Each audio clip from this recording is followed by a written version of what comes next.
do you develop this plan? And those of you guys that are joining us on the Master Instructor table and Master Instructor Roundtable, geez, like my first time doing this, right? Myself, Wendy Batts, and Dr. Marty Miller are talking about career planning, or career motivation and planning. And we've given you guys some background. It's very important to brainstorm. You got to gather the feedback. You need to map it out. But let's look at, if we were looking at a slide and you are going to use a PowerPoint, we've got it kind of listed here. Again, Marty found this information. I think the way that they broke it out makes it easier for us to comprehend. But on the first slide, you want to outline your career goals and then revisit your self-reflection around your passions and interests to solidify the types of work and roles that are going to appeal to you. Not what somebody else thinks you should do, but what do you want to do? I think that's really important.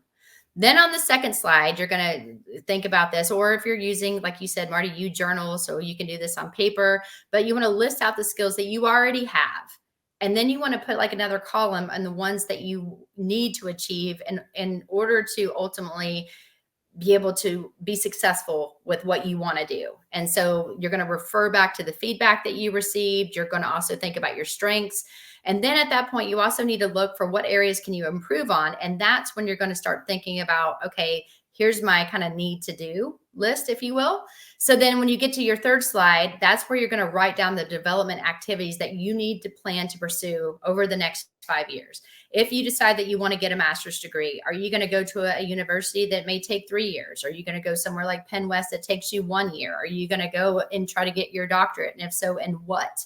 And then how do you backfill that? And do you have the time for that? So you just want to be very, very crystal clear on that. But then on the last slide, you want to present yourself with the worst case scenario.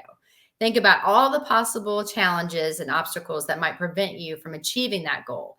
Because the thing is if you already know that this is going to be an obstacle, you've got to think, how do you plan around that? How are you going to detour through that map?